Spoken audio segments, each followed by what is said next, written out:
नमस्कार, मैं हूं आपके साथ हर्षिता। आप देख रहे हैं नेशनल मीडिया 24x7।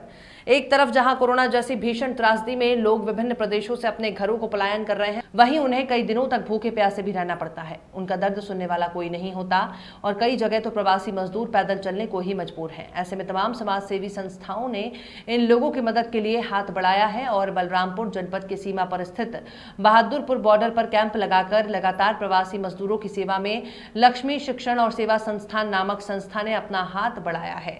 बाहर से आने वाले प्रवासी मजदूरों को खाना, पानी, चाय और अन्य खाद्य सामग्रियों की व्यवस्था कर रहा है और उसके साथ साथ संस्था के सदस्य प्रवासी मजदूरों को उनके गंतव्य तक पहुंचाने के लिए सीमा पर लगी बसों में भी हाथ पकड़कर प्रवासी मजदूरों को बैठाते हैं।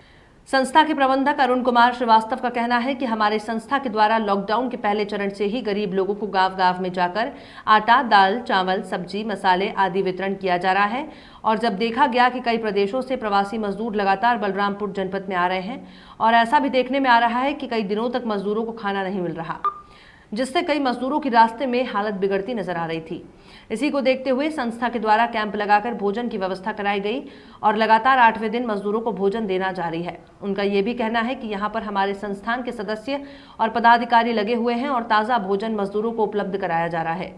भोजन के साथ साथ देसी चाय, काढ़ा भी मजदूरों को दिया जाता है और मजदूरों के साथ आने वाले छोटे बच्चों के लिए टॉफी, बिस्किट की भी व्यवस्था की गई है। जब तक प्रवासी मजदूरों का आगमन जारी रहेगा तब तक इन मजदूरों की सेवा में हमारी संस्था कार्य करती रहेगी। इसी क्रम में आज भी लक्ष्मी शिक्षण सेवा संस्थान द्वारा दूसरे राज्यों से आ रहे भूखे प्यास से विचलित मजदूरों और उनके परिवारों को निःशुल्क भोजन और शुद्ध जल वितरित किया गया। और सबसे खास बात यह है कि संस्था द्वारा यहाँ 24 घंटे ताज़ा भोजन उपलब्ध कराया जा रहा है और जबरदस्त मेहनत कर संस्था लोगों से दुख बांट रही है। इस कार्य की बलरामपुर में जबरदस्त सराहना हो रही है।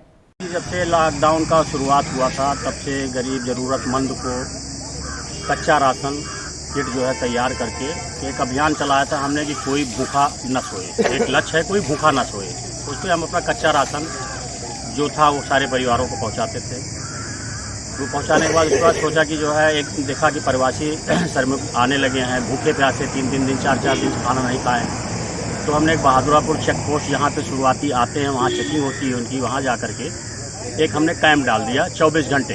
एक हमारा नारा है कि एक लक्ष्य है कि कोई भूखा न रहे और जब तक प्रभु की इच्छा होगी, जितनी शक्ति होगी तब तक के लिए चलेगा। 24 घंटे सेवा देते रहे। अब तक कितना दिन हो गया आपको खिलाते हुए? यहाँ हमको करीब 1 हफ्ता हो गया है। लगभग कितने प्रवासी मजदूर आ चुके? अब ये कम से कम हमारे 5-6 दिन में कम से कम 3000 के लमसम हो गया, क्योंकि हमारी कुछ गिनतियाँ प्लेटों के हिसाब से ही हो जाती है, बाकी 24 घंटे बढ़ता ही। अभी कब तक चलेगा आपका यह मुहिम? कब तक चलेगा? जब तक प्रभु की इच्छा है और जब तक प्रवासी आते रहेंगे तब तक हम चलते रहेंगे।